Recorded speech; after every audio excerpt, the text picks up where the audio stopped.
అందరికీ నమస్కారం. తెలుగు కథామాలకు స్వాగతం. శరత్ చంద్ర గారు రాసిన జీవితం చేజారిందా నవల చదువుకుంటున్నాము. వారం తర్వాత తాను అరవింద్ సార్కి ప్రజెంట్ చేసిన అచ్చు అలాంటి డ్రెస్సే తన బాస్ తులసీరావు వేసుకోవటం ఆమెకు ఆశ్చర్యాన్ని కలిగించింది. ఆమె కళ్ళల్లో భావాన్ని చదువుతూ, నువ్వు తీసిచ్చిన డ్రెస్ నాకెలా ఉందని కదూ చూస్తున్నావు. నీ సెలెక్షన్ టాప్ వసుంధర.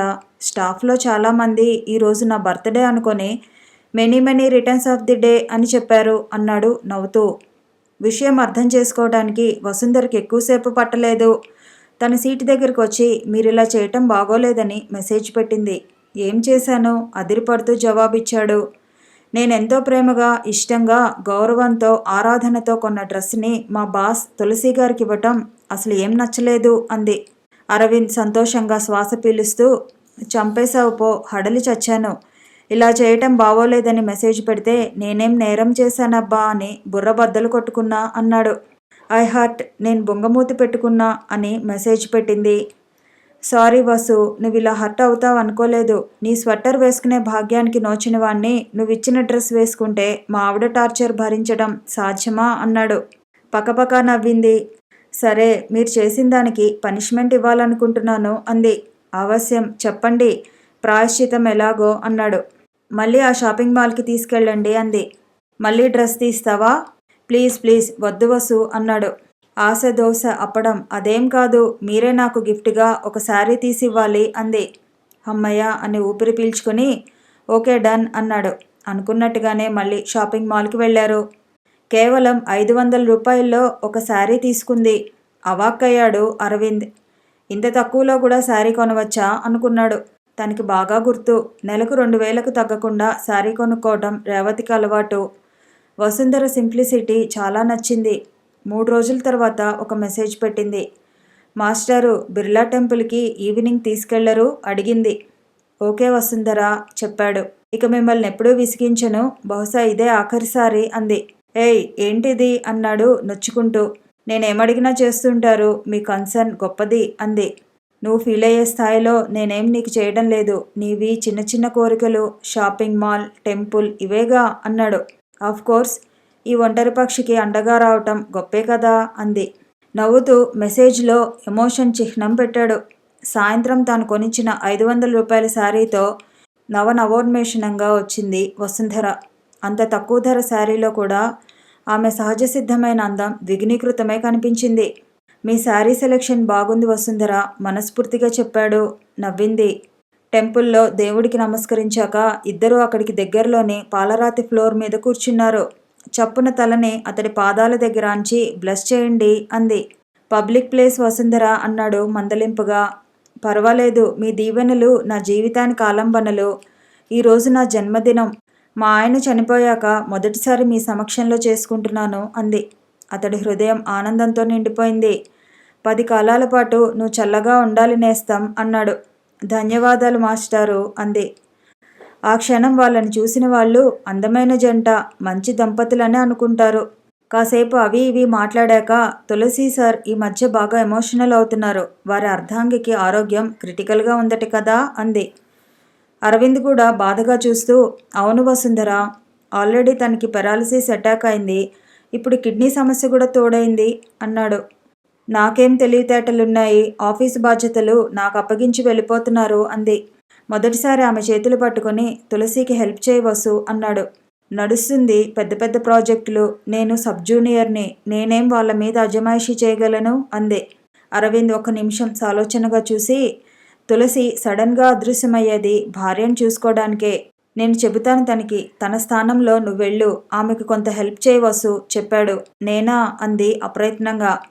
అరుంధతి ఇప్పుడు పసిపిల్ల వసు, తనని తులసిలా నువ్వు గారం చేయాలి అన్నాడు.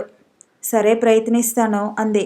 మరునాడు తులసిరావుతో బయట కాఫీ షాప్లో కలిశాడు అరవింద్. తులసి, నేనొక సలహా ఇవ్వనా అన్నాడు. ఊహించాను, నాకేదో గీతోపదేశం నీ ద్వారా చెప్పించాలని వసుంధర అనుకుంది కదూ అన్నాడు నవ్వుతూ. అరవింద్ కూడా అదోలా చూస్తూ, నువ్వు గెస్ చేసింది కొంత కరెక్టే కానీ గీతోపదేశం కాదు, చిన్న అడ్జస్ట్మెంట్. నువ్వు సడన్గా ఆఫీసులో డిసపియర్ అయిపోతే ఆఫీస్ తీవ్రమైన ఒడిదుడుకులకు లోనవుతుంది. వసుంధర కెపాసిటీ కూడా సరిపోవడం లేదు. అందుకే చిన్న సలహా ఇవ్వాలనుకుంటున్నాను చెప్పాడు. సలహానా? చెప్పు చెప్పు అన్నాడు తులసి ఆసక్తిగా. వీలైనంత వరకు ఆఫీస్ వేళలో ఆఫీస్ వదిలి వెళ్లకు. నీ ప్లేస్లో వసుంధర ఇంటికి వెళ్ళి అరుంధతికి సర్వీస్ చేస్తుంది, స్వాంతన చేకూరుస్తుంది. షీ ఈజ్ బ్రిలియంట్ ఉమెన్ అన్నాడు. తులసీరావు కళ్ళు మెరిశాయి. ఇందుకు వసుంధర ఒప్పుకుందా? అడిగాడు ఆశగా. నేనే సజెస్ట్ చేశా. తులసి భార్య కోసమే డిస్టర్బ్ అవుతున్నాడు, నువ్వు వెళ్ళమని చెప్పాను. ఒప్పుకుందా? ఆశగా అడిగాడు. తులసీరావు ముఖంలోకి చూశాడు అరవింద్. అతడి ఎమోషన్ అర్థమవుతోంది. ఎంత డబ్బైనా ఖర్చు పెట్టి ఒక మంచి నర్సుని పెట్టగలను, కానీ స్వయంగా నేను సేవ చేసుకున్న తృప్తి ఉండదు. ఇప్పుడు నా స్థానంలో వసుంధర వెళ్ళి కన్సోల్ చేస్తే నాకంతకన్నా ఆనందం మరొకటి లేదు అన్నాడు. అరవింద్ తులసీరావు చేపట్టుకున్నాడు. ఆ పట్టుకోవడంలో నేను నీకు అండగా ఉన్నాను నేస్తం అన్న ఓదార్పు ఉంది. తులసి, నీ కంపెనీ బాగుంటేనే ఎంతోమంది వసుంధర లాంటి వాళ్లకు ఉపాధి దొరుకుతుంది. నీ కంపెనీ క్షేమంలోనే వారి క్షేమం కూడా ఆధారపడి ఉంది చెప్పాడు. అల్లుడు, నీ వల్ల మా అమ్మాయి చాలా సఫర్ అవుతోంది. నీ తింగరి వేషాలు తెలిస్తే తన గుండె కాస్త బద్దలవుతుంది అన్నాడు మురళీధర్రావు. తింగరి వేషాలా? ఏం మాట్లాడుతున్నారు మీరు అన్నాడు కోపంగా. ఆ రోజు మధ్యాహ్నం నీతో మాట్లాడాలి అంటే ఏం విషయం మామయ్య అడిగాడు. పర్సనల్. మన రెండిళ్ళు వద్దు, మీ బ్యాంకుకే వస్తాను. బ్యాంక్ అయ్యాక కాఫీ షాప్కి వెళ్దాం అన్నాడు. ఓకే చెప్పాడు. తన మావయ్య ఏం చెప్పబోతాడా అని ఆలోచిస్తూ ఉంటే తనని తింగరి అని కామెంట్ చేయటం అతడికి నిజంగానే తిక్కరేపింది. కాఫీ షాప్లో కూర్చున్నాక మీరిలా మాట్లాడటం బాగోలేదు అన్నాడు కోపంగా. నువ్వు చేసే చేష్టలు తెలిస్తే మా అమ్మాయి ఇంకా దారుణంగా మాట్లాడుతుంది అన్నాడు. నేనేం చేశాను అన్నాడు పీలగా. ఎవరో పిల్లని తీసుకొచ్చి షాపింగ్ చేయలేదు అన్నాడు. ఆ విషయం మీ అమ్మాయికి కూడా చెప్పాను. ఆ అమ్మాయి హస్బెండ్ డ్రెస్ సెలక్షన్కి కేవలం సాయం చేశాను అన్నాడు. మరి ఆ అమ్మాయికి చీర కొనుక్కోవడం కూడా రాదా? దానికి కూడా నువ్వే సాయం చేయాలా అన్నాడు. దిస్ ఈజ్ టూ మచ్ అన్నాడు కోపంగా అరవింద్. టూ మచ్ లేదు, త్రీ మచ్ లేదు. అసలు మీ ఆఫీస్లో పంకజం పేరుతో ఏ పిల్ల లేదు అన్నాడు స్థిరంగా మురళీధర్రావు. అరవింద్ ముఖం పాలిపోయింది. మీరనుకునే బంధాలు నాకు ఎవరితోనూ లేవు అన్నాడు ఖండితంగా. నేను రిటైర్డ్ మిలిటరీ ఆఫీసర్ని. నన్ను నా కూతుర్ని ఎవరూ మోసం చేయలేరు అన్నాడు.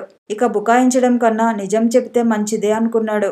మావయ్య, మీ అమ్మాయి మెచ్యూర్డ్గా ఆలోచించలేదనే అబద్ధాలను ఆశ్రయించాల్సి వస్తోంది. కొద్ది నిమిషాలు తటపటాయించి వసుంధరతో తన పరిచయం, ఆమెను హైదరాబాద్కి తేవటం మొత్తం చెప్పాడు. మురళీధర్రావు బరువుగా శ్వాస పీల్చి ఐఆమ్ సారీ అల్లుడు అన్నాడు.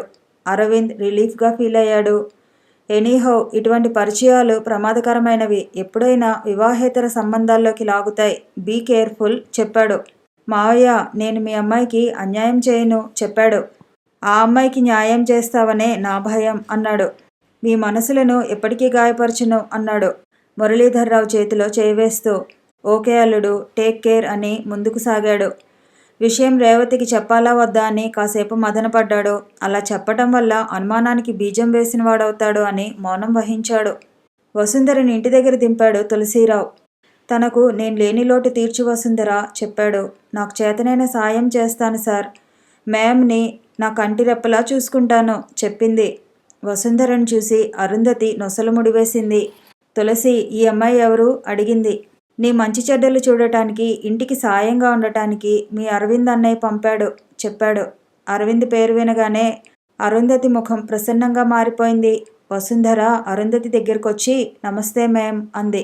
అరుంధతి నవ్వుతూ నమస్కారం పెట్టకు, వీఆర్ జస్ట్ ఫ్రెండ్స్ అంది. ఎస్ మ్యామ్ అంది వసుంధర వినయంగా. గుడ్ అంది మెచ్చుకుంటూ. 10 రోజుల తర్వాత ఒకరోజు రాత్రి అరుంధతికి హార్ట్అటాక్ వచ్చింది. హుటాహుటిన హాస్పిటల్కి తరలించాడు తులసీరావు. 24 గంటలైతే గానీ ఏ విషయమో చెప్పలేమని డాక్టర్లు చెప్పేశారు. విషయం తెలిసిన అరవింద్ హుటాహుటిన వచ్చాడు. స్నేహితుణ్ణి కావలించుకుని భోరుమన్నాడు తులసీరావు. అరవింద్, నా అరుంధతి అన్నాడు ఐసీ రూమ్ వైపు చూపిస్తూ. ఓదార్చడానికి అరవింద్కి సాధ్యం కాలేదు.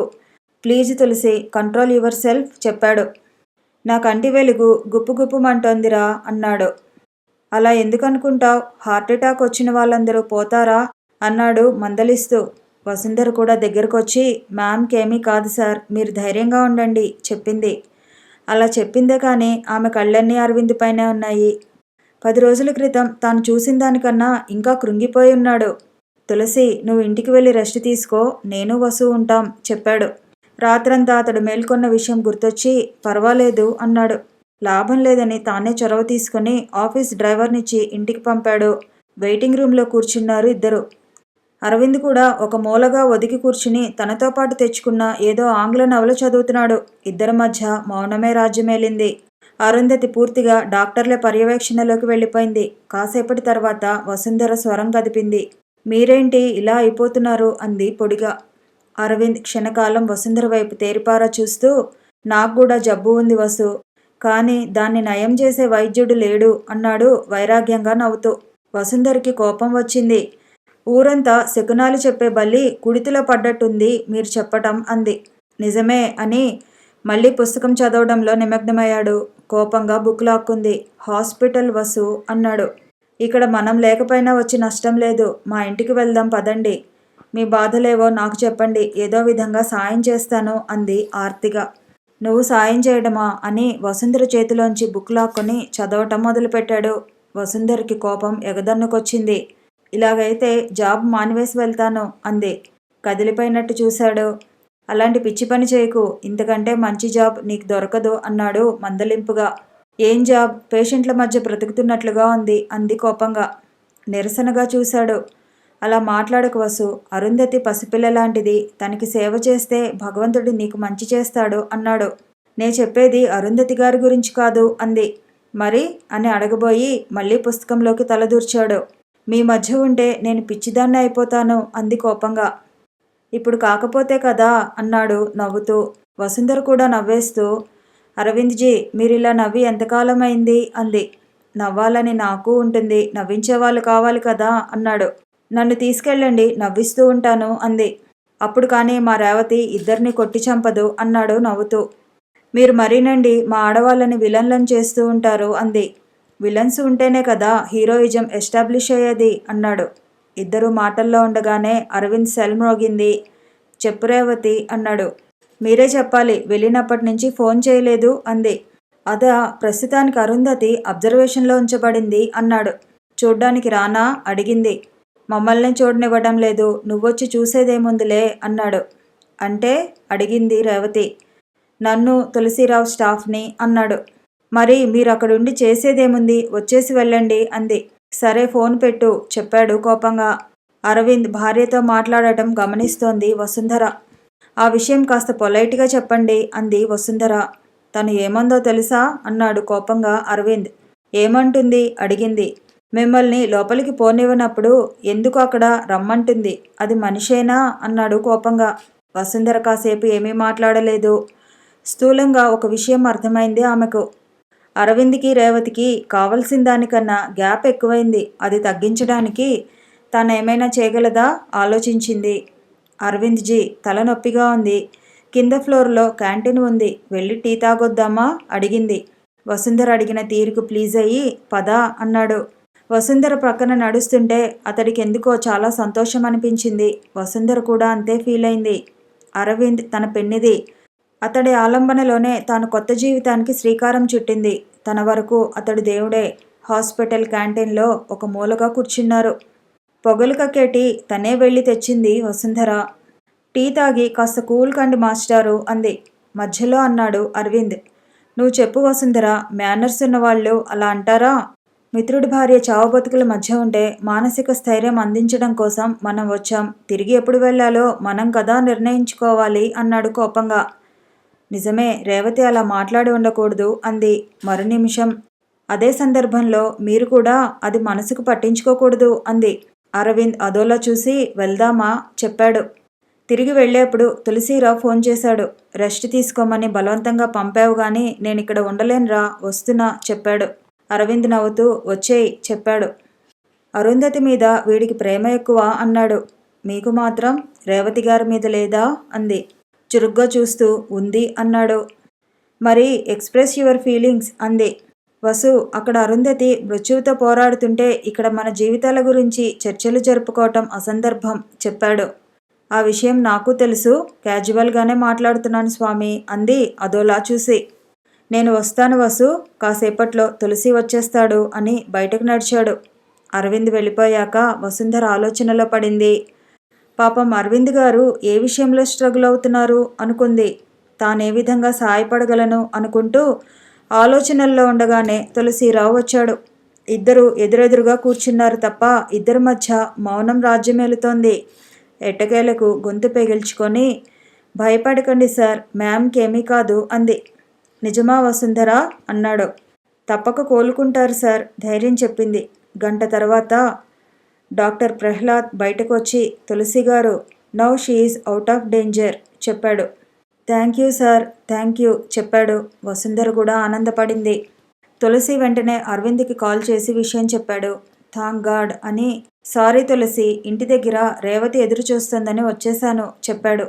ఇప్పటి వరకు ఇక్కడే ఉండిపోయావు కదా, అది చాలు అన్నాడు మనస్ఫూర్తిగా.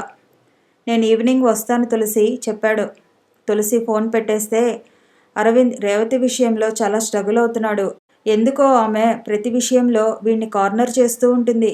వీడిలాంటి సాత్వికుడికి దక్కాల్సిన వ్యక్తి కాదు అన్నాడు. మనమేం చేయలేమా సార్ అంది. మనమేం చేయగలం, షీ ఈజ్ అరగెంట్ ఉమెన్ అన్నాడు. మళ్ళీ మరు నిమిషం తనే, బహుశా లవ్లో ఆమెకు ఏదైనా ఫ్లాష్ బ్యాక్ ఉందేమో అన్నాడు. అంటే అడిగింది. పూర్వాశ్రమంలో ఆమెకు ఎవరైనా లవర్ ఉన్నాడేమో అని నాకు అనుమానం.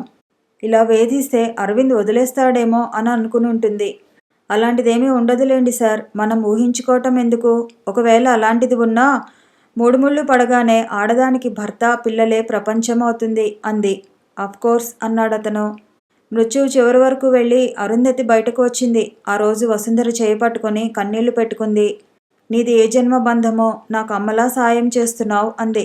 అయ్యో అమ్మ, ఎందుకలా అనుకుంటున్నారు? మీలాంటి మంచి దంపతులకు సేవ చేసే అవకాశం రావటం నా అదృష్టం అంది మనస్ఫూర్తిగా. దరిదాపు ఇంటికి వెళ్లడం మానుకుంది వసుంధర. అరుంధతికి చెందిన సపర్యలు తానే చేయడం మొదలుపెట్టింది. భోజనం పెట్టడం, బాత్రూం వరకు సాయంగా వెళ్ళటం, ఆమె గురించిన శుభ్రతకు సహకరించటం అన్నీ వసుంధరే చేసేది. తులసిరావుకి చాలా రిలాక్సింగ్గా ఉంది. స్వల్ప వ్యవధిలోనే ఆత్మీయ నేస్తంగా మారిపోయింది వసుంధర. వసు, నీకు భూదేవంత సహనం ఉంది. నువ్వు లేనప్పుడు ఆయన కూడా చెప్పారు. ఆఫీస్లో కూడా అన్ని పనుల్లో చేదోడు వాదోడుగా ఉంటావుట కదా అంది అరుంధతి. నవ్వింది వసుంధర. ఒక్కో రోజు ఆఫీస్ వ్యవహారాల్లో వసుంధరని పంపించి ఆ రోజు తాను అరుంధతికి తోడుగా ఉండేవాడు తులసిరావు. ఖాళీ సమయాల్లో ఇంగ్లీష్ భాషపై పట్టు సాధించింది వసుంధర. ఇంటికే ఒక ట్యూటర్ని పంపించి వసుంధరకి కంప్యూటర్ వంటివి నేర్పించాడు తులసిరావు. ప్రాజెక్టుని సొంతంగా పర్యవేక్షించే స్థాయికి వచ్చింది వసుంధర. ఆమె గ్రాస్పింగ్ పవర్ చూసి తులసిరావు ఆశ్చర్యపోయాడు. You are a brilliant Vasundhara అన్నాడు ఆ రోజు. ఎందుకు సార్ అంది నవ్వుతూ. ఇంత తక్కువ వ్యవధిలో ఇంత జ్ఞానం సంపాదించడం అమేజింగ్ అన్నాడు. ఏమో, నన్ను మునగ చెట్టెక్కిస్తున్నారు అంది. అదేం లేదు, ఇట్ ఈస్ ట్రూ చెప్పాడు తులసిరావు. రామకృష్ణ కూడా అలాగే ప్రశంసించేవాడు. తనకు అప్పగించిన ఏ పనైనా శ్రద్ధగా చేసేది వసుంధర. కానీ అక్కడే క్యాంపు పేరుతో తిరగాల్సి రావటం, టీముని మేనేజ్ చేయాల్సి రావటం కష్టంగా ఉండేది. ఇక్కడ మేధోజనితమైన పని, పైగా నీడపట్టు, రంగు కూడా బాగా తేలింది.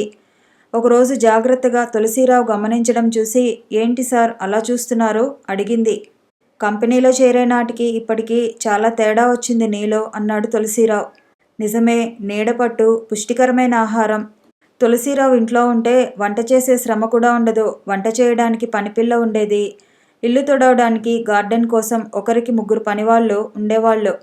అరుంధతి రెస్ట్ తీసుకునే సమయంలో మంచి బుక్స్ చదివేది. ఇటీవల బిజినెస్ సెన్సెక్స్ మీద కూడా దృష్టి పెట్టింది. ఎకనామిక్స్ కూడా ఆమెకి ఇష్టమైన సబ్జెక్టుగా మారింది. ఒకప్పుడు ద్రవ్యోల్బణం లాంటి పదాలు వింతగా అనిపించేవి. ఇప్పుడు అమర్త్య సేన్ వంటి ఆర్థిక నిపుణుల విశ్లేషణలు కూడా చదవటం మొదలుపెట్టింది. ఇండియన్ ఎకానమీ మీద కూడా దృష్టి పెట్టింది. ఆ రోజు తులసిరావుకి సలహా ఇచ్చింది. సార్, మన బిల్డింగ్లో 2 ఫ్లోర్లో దరిదాపు వృధాగా ఉన్నాయి. సగం మందికి మనమిచ్చే శాలరీ తగ్గ పని చేయించుకోవటం లేదు. మన కంపెనీ ఇన్ఫ్రాలో దిగితే బాగుంటుందేమో కదా అంది. కళ్ళు విప్పార్చి చూశాడు తులసిరావు. అవుట్వర్డ్స్, ఇన్వర్డ్స్ కోసం ఉపయోగించబడ్డ తన ఉద్యోగి తనకి కొత్త బిజినెస్ కాన్సెప్ట్ చెబుతోంది. వాటే ఇంట్రెస్టింగ్ అనుకున్నాడు. ఓకే వసు, ప్రాజెక్ట్ రిపోర్ట్ తయారు చేయించు చెప్పాడు. వెళ్ళిపోకుండా అక్కడే ఆగిన వసుంధరని, ఎనీథింగ్ రాంగ్ వసు అడిగాడు తులసిరావు. అరవింద్ సార్ మునుపటిలా ఉండటం లేదు. 2-3 సార్లు కాల్ చేసినా ప్రాపర్గా రెస్పాండ్ కావట్లేదు అంది. నిజమే వసు, నేనేం చేయగలనో నాకే అర్థం కావట్లేదు. వాడు ఏమైపోతాడో కూడా అర్థం కావట్లేదు. ఈ మధ్య నేను 2-3 సార్లు కాల్ చేశాను. ఫోన్ స్విచ్ ఆఫ్ వచ్చింది.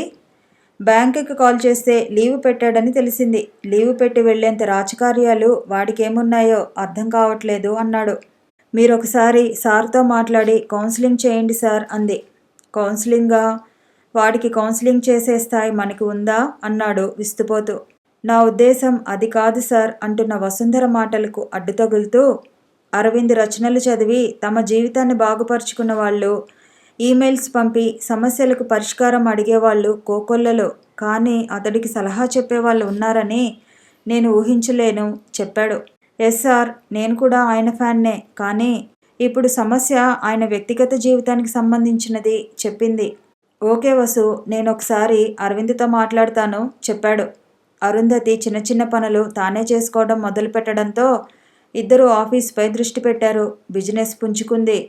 ఆ రోజు రాత్రి దుర్వార్త విన్నారు ఇద్దరు.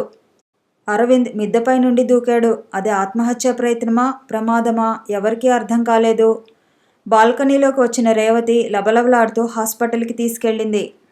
ఏం మనిషి ఇతను, అంత పరధ్యానం ఏంటి, ఎప్పుడు ఆ పిచ్చిరాతల గురించి ఆలోచిస్తూ ప్రాణం మీదికి తెచ్చుకున్నాడు శాపనార్థాలు పెడుతూ. నాన్నకు ఫోన్ చేస్తే మురళీధర్రావు హుటాహుటిన వచ్చి అంబులెన్స్లో హాస్పిటల్కి చేర్చాడు. విషయం తెలిసి తులసీరావు, వసుంధర కూడా హాస్పిటల్ చేరారు. హాస్పిటల్కి వచ్చిన వసుంధరని తేరిపారా చూసింది రేవతి. ముఖ్యంగా ఆమెకు ఆశ్చర్యం అనిపించింది వసుంధర ముఖంలోని ఆందోళన. ఏం సంబంధం లేకపోతే, ఏం అనుబంధం లేకపోతే ఈ వగలాడి ఇంత కలవరపడుతుంది అనుకుంది. ఆమె ఆలోచనల్ని త్రుంచివేస్తూ మా ఆఫీస్ స్టాఫ్ పరిచయం చేశాడు తులసీరావు. రేవతి మరింత అనుమానంగా చూస్తూ మిగతా స్టాఫ్ కూడా వస్తున్నారా అడిగింది. అరవింద్ మా ఇద్దరికి కామన్ ఫ్రెండ్ చెప్పాడు. ఆపస్మారక స్థితిలో ఉన్న అరవింద్ని చూసి డాక్టర్ దగ్గరికి వెళ్లారు తులసీరావు, వసుంధర. ఇది ఎలా జరిగిందో మాకు ఆశ్చర్యంగా ఉంది. అరవింద్ చప్టా మీద పడటంతో మోకాళ్ళ వరకు గాయమైంది. క్రింద పడి ఉంటే ఈ పాటికి అతడి బాడీని మార్చిరికి పంపేవాళ్ళం చెప్పాడు డాక్టర్ నివాస్. వసుంధర్కి ఒళ్ళు జలధరించింది. ఎలా జరిగిందో తెలుసుకోవడానికి అరవింద్ స్పృహలో లేడు. గంటల కొద్దీ హాస్పిటల్ ఆవరణలోనే తచ్చాడుతున్న వసుంధరని చూసి, పర్వాలేదు మీరు వెళ్ళండి, తాళి కట్టించుకున్నాను కాబట్టి నాకు కాపలా తప్పదు, నన్ను కన్నారు కాబట్టి మా అమ్మా నాన్నకు నాకు తోడు ఉండక తప్పదు అంది. కాస్త దూరంగా కూర్చుని ఉన్న మురళీధర్రావు, అఖిలాండేశ్వరి రేవతిని గమనిస్తూనే ఉన్నారు. మురళీధర్రావు దగ్గరకొచ్చి పర్వాలేదు వెళ్ళండి అన్నాడు. వసుంధర కదలకపోవడంతో తులసీరావు దగ్గరకొచ్చి, వసు, ఆమె నోరు మంచిది కాదు, సీన్ క్రియేట్ చేస్తోంది. నేను సూపరింటెండెంట్ ద్వారా అప్డేట్ సమాచారం తీసుకుంటాను, నువ్వు వచ్చేయ్ అన్నాడు. అక్కడి నుంచి కదలటానికి వసుంధరకి మనసు రాలేదు. తులసీరావు దరిదాపు రెక్కపుచ్చుకొని హాస్పిటల్ బయట వరకు తెచ్చాడు. అప్పుడు భల్లున ఏడ్చింది వసుంధర. నేను గమనిస్తూనే ఉన్నాను, అరవింద్ సార్లో ఏవో మార్పులు వస్తున్నాయి. మిమ్మల్ని కూడా మాట్లాడమన్నాను, మీరు మాట్లాడలేదు అంది. ప్లీజ్ కూల్ వసు అన్నాడు Tulasi Rao. Please don't call me Vasu, అలా పిలిచే చనువు, హక్కు అరవింద్ సార్కి తప్ప మరెవరికీ లేదు అంది. 1 నిమిషం షాక్ అయ్యాడు తులసీరావు. సారీ వసు, వసుంధర అన్నాడు. డ్రైవింగ్ సీట్లో కూర్చుని కాసేపటి తర్వాత సారీ చెప్పింది. పర్వాలేదు, అర్థం చేసుకోగలను, అరవింద్తో నీ ఎమోషనల్ అటాచ్మెంట్ అర్థం చేసుకోగలను అన్నాడు బలవంతంగా నవ్వును పెదాల మీదకు తెచ్చుకొని. నన్ను మా ఇంటి దగ్గర డ్రాప్ చేయండి, గంటకి నాకు సార్ హెల్త్ ప్రోగ్రెస్ చెప్పండి అంది బింకంగా. ఓకే వసుంధర, తప్పకుండా అన్నాడు. కారు వసుంధర అపార్ట్మెంట్ దగ్గర ఆగింది. తులసీరావుని పైకి రమ్మని కూడా చెప్పలేదు వసుంధర. థ్యాంక్ యూ సార్ అని చెప్పి లిఫ్ట్ దగ్గరకు ఒక్కతే వెళ్ళింది. ఎందుకో ఆమెకి కళ్ళు తిరుగుతున్నట్టు అనిపించాయి. కారు రివర్స్ చేసి వాహనాన్ని తన ఇంటివైపుకు నడుపుతుంటే తులసీరావులో అసహనం పెరిగింది. తనని Vasundhara don't call me Vasu అనడం గుర్తొచ్చి మనసు భగ్గుమంది. అలా పిలవటం తను కొంతకాలంగా చేస్తున్నాడు. అప్పుడెప్పుడు తను ఎదురు చెప్పలేదు. సడన్గా ఈ చేంజ్ ఏంటి అతడికి డైజెస్ట్ కాలేదు. నిజానికి వసుంధర హైదరాబాద్కి వచ్చినప్పటి నుంచి తనతో తన ఆఫీస్లో, ఇంట్లో గడిపిన క్షణాలు, రోజులే ఎక్కువ. అటువంటిది 1-2 సందర్భాల్లో కలిసినంత మాత్రాన అరవింద్తో ఆ అటాచ్మెంట్ ఏంటి? తల విదిల్చాడు. అయినా పాపం అరవింద్కి ఇలా జరగటం ఏంటి? ఇలా తులసి ఆలోచిస్తున్న క్షణాల్లోనే దగ్గరగా వచ్చిన తండ్రిని అడిగింది రేవతి. నువ్వు చెప్పిన వగలాడి అదేనా? మళ్ళీ ఆ తులసిగాన్ని తీసుకుని వచ్చిందే అంది. మురళీధర్రావు అది హాస్పిటల్ అని కూడా చూడలేదు. కూతురు చెంప చెళ్ళుమనిపించాడు.